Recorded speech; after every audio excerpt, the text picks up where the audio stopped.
बेहंगम बढ़ती हुई आबादी आज की दुनिया का एक बड़ा मसला है। दुनिया के बेशतर ममालिक इस मसले से दो चार है और बढ़ती हुई आबादी को कंट्रोल करने के लिए मुख्तलिफ इक़दाम करते नजर आते हैं। लेकिन क्या आप जानते हैं कि दुनिया के तरक्की याफ्ता ममालिक में से एक सरफहरिस्त मुल्क ऐसा भी है जो अपनी घटती हुई आबादी के लिए परेशान है? जी हाँ, हम बात कर रहे हैं जापान की। जापान मशरिकी एशिया का एक जजीरा नुमा मुल्क है जो तकरीबन 3,80,000 मुरब्बा किलोमीटर यानी 1,50,000 मुरब्बा मील पर मुहित है। ये मुल्क 4 बड़े जज़ायर होक्काइडो, होन्शू, शिकोकू और क्योशू के अलावा हज़ारों और छोटे छोटे जजीरों पर मुश्तमिल है। साल 2010 के बाद जापान की आबादी में बहुत तेजी से कमी वाक़ हो रही है और ये कमी तरक्की याफ्ता जापान के लिए एक बड़ा खतरा समझा जाता है। क्या आप जानते हैं कि साल 2010 में जापान की आबादी 128.1 मिलियन थी। 2015 में ये कम होकर 127.2 मिलियन पर आ गई और 2024 में ये मजीद कम होकर 122.6 मिलियन रह गई। यानी 2010 से 2024 तक इस मुल्क की आबादी में 50 लाख से ज्यादा कमी वाक़ हो गई है। लेकिन ऐसा क्यों हो रहा है? आखिर इसकी वजूहात क्या है?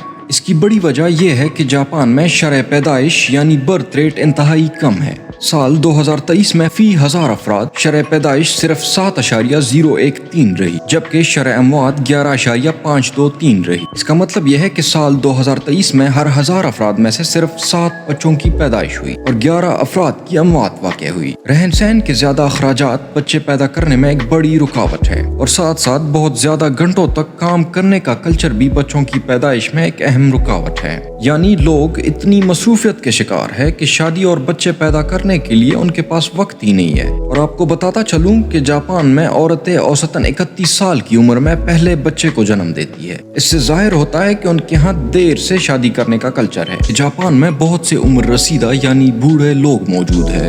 दरहकीकत उधर जिंदगी की तवक्को काफी ज्यादा है।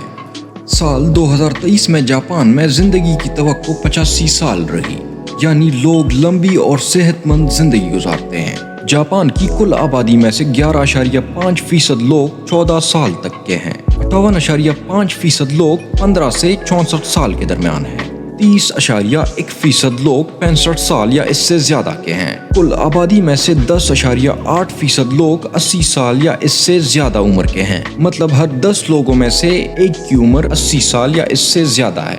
दूसरी तरफ जापान में इमिग्रेशन के हवाले से सख्त पॉलिसियां हैं जो दूसरे ममालिक से नौजवानों की आमद को महदूद करती है। आबादी कम होने से अफरादी कुव्वत कम होती है, जिसकी वजह से बराह रास्त कारोबार मुतासिर होता है और ऐसे मुमकिना माशी सुस्त रवी पैदा होती है। इस मसले से खास तौर पर देही इलाके मुतासिर हो रहे हैं। बहुत से नौजवान शहरी मराकज की तरफ हिजरत कर रहे हैं, जिसकी वजह से देही इलाके वीरानी का शिकार हैं। तलबा की कमी की वजह से स्कूल बंद हो रहे हैं और रिवायती तरीकों और कम्युनिटीज को गायब होने के खतरे का सामना है।